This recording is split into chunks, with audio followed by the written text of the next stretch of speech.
Right guys, a tomato soup with a difference. Roasted tomato soup, roasted tomatoes, roasted garlic and a couple of roasted shallots. And then back to your classic tomato soup really.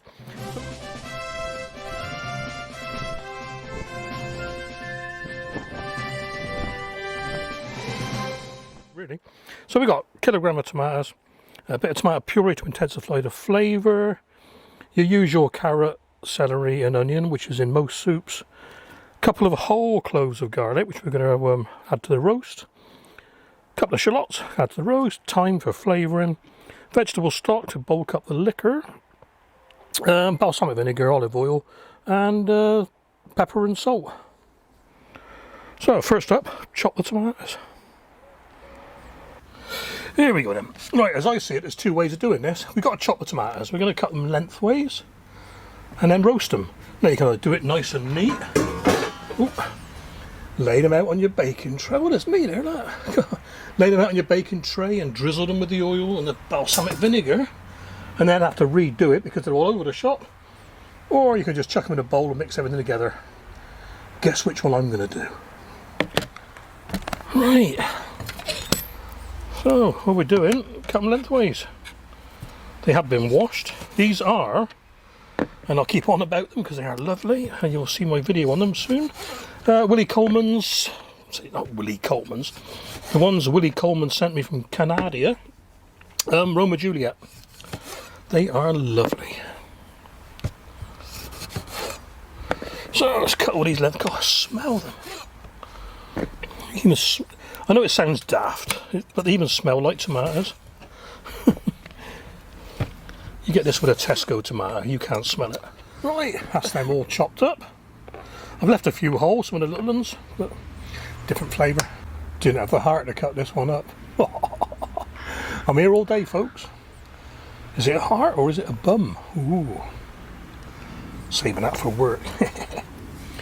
Right, what we want now? We want about a tablespoon of balsamic vinegar, just guessing.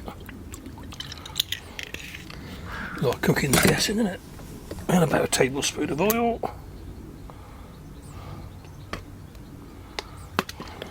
A good glug of oil, as they say. Bit of sea salt.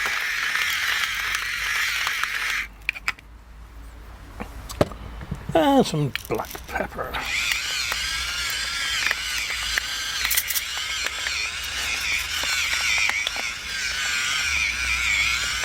I like black pepper, can you tell? Right. Oh, get your hands thirsty. This is what I mean, so you're going to do this on the tray anyway, so why not do it in a bowl? Right, tray, where are you? There's quite a few in there, mind. Ooh. And the idea is they should all be facing upwards. So. Right, shallots, I'll chuck those in.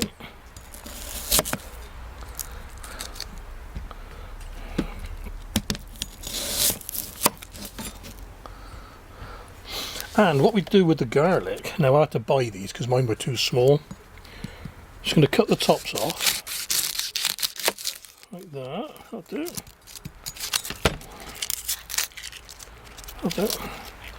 And just put them in a hole. Cool, that's strong.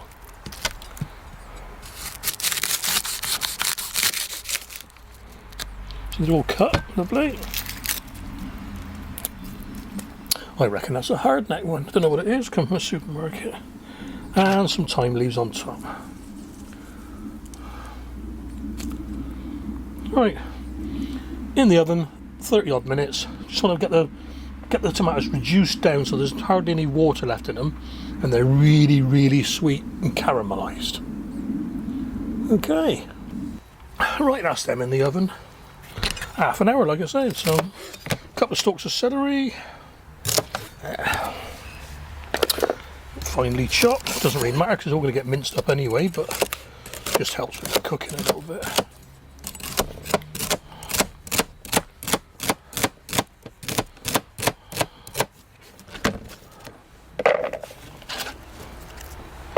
So I can never grow celery. I've tried it for 3 years on the trot and it never ever comes out right.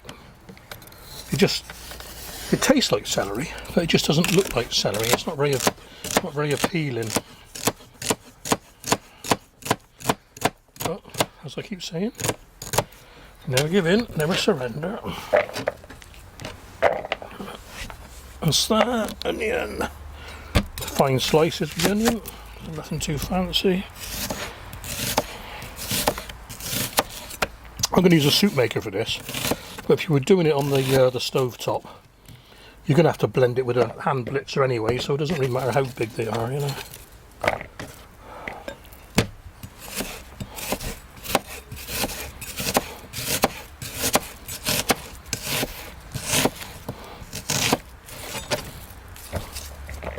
And the carrot, one of my own.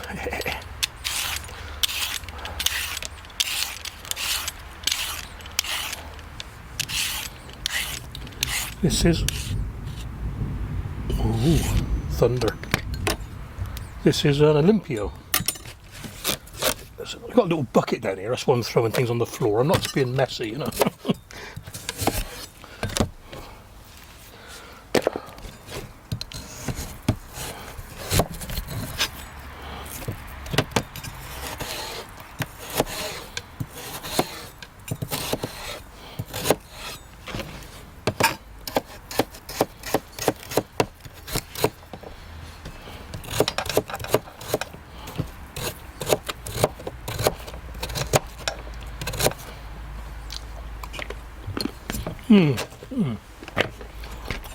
Nothing like your own grown veg.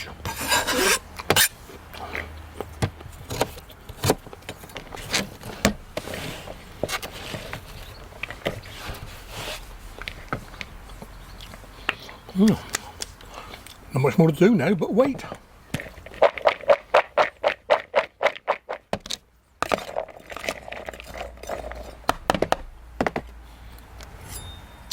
Right, here we are then, 40 minutes later, not half an hour. This is what we're after.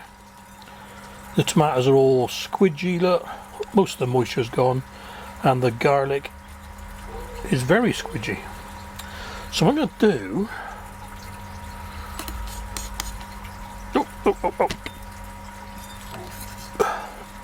So anyway, what we've got to do, we've got to press things out. Let this cool down a bit. Don't need the time anymore. Got no time for you. Look at all that. I'm going to save that for my toad in the hole later. Okay, then it's cooled down a little bit. So what I'm going to do, I just need to squidge out the middles really. Oh, they haven't cooled down that much.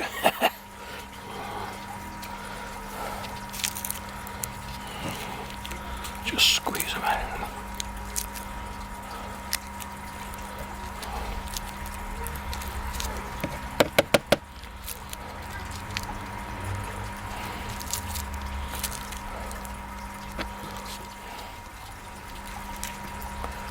Ooh, that smells nice. So it's not garlicky at all now. It's more I don't know what the flavour is. It's not onion, it's not garlic.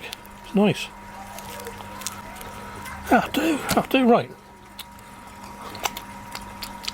Yeah, it's a funny taste, it's not... So what we're going to do is mash it all up. Yeah, that'll do. And that is going in with the rest of the veg.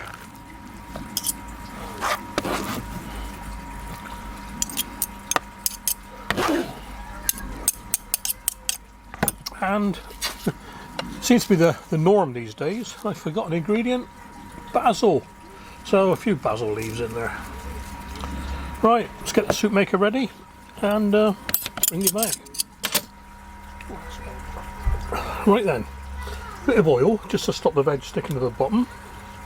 Not much, less than a tablespoon really. Yes. Oh. In with the veggie. Right, this is the hard bit. Get the tomatoes in. Bit of foreplanning really. I suppose I could have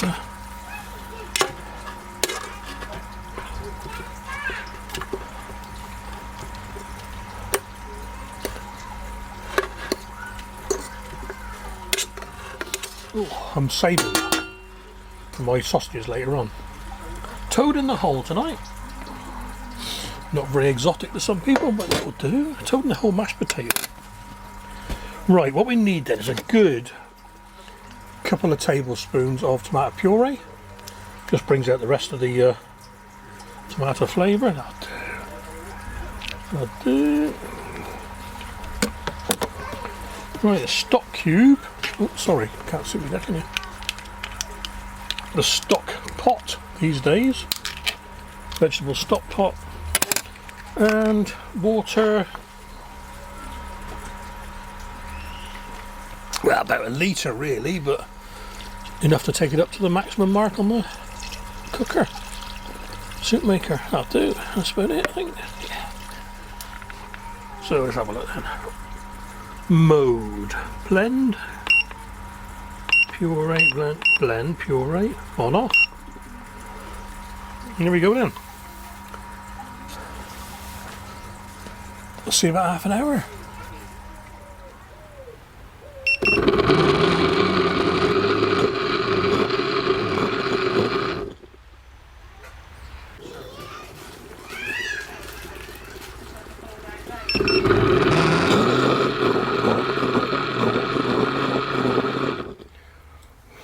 Well, there we are then. Funny how the soup just finished and my daughter and granddaughter Layla, Bryony and Layla turned up. So there we are. Look, looks alright, doesn't it? I just had a quick taste. It could use a little bit more salt, but I don't like putting too much salt in my food.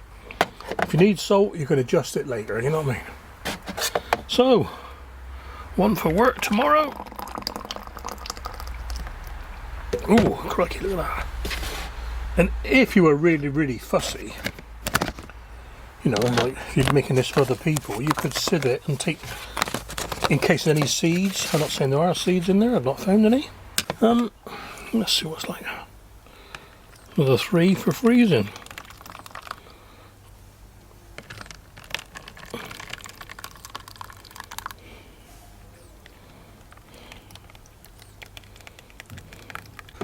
Oh, it smells lovely. That's all I can do not to eat it now. So that's sealed. Right in. Roasted. Tom. What's that? 16th? 16th. Yeah, 16th. 16 of 8th, 20. Well, there we are then. 3 tubs of a roasted tomato and garlic soup for the freezer, and 1 for me for work tomorrow. Hope you enjoyed that, guys.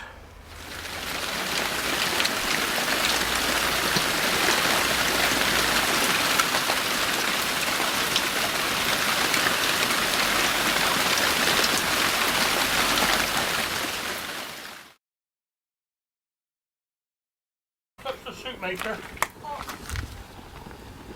What soup are you making? Hi.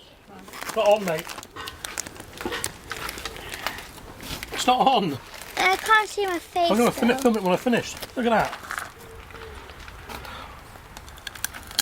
That's a giant cucumber. It's not a cucumber, God, it's a squash. Is it? It's a squash stroke courgette. That's big. Yeah, it's called a tromboncino. And it's growing in one of those tiny little holes out of there. So it's wrapping round and round and round. That's like the 3rd one now, but it's not as big as that normally. They're normally about 1 metre long. That's 33 inches, but you can't measure the bend. No. They are lush, I tell you. Lovely, better than marrow. Soup smells nice. Yeah, what I've done is I've roasted the tomatoes and garlic, Yeah, And that's what shallot. I do. Yeah. and then so they're quick dry. I don't want to be in a video. Oh, it is on. It is on. I'm filming. Say hello then. Hiya.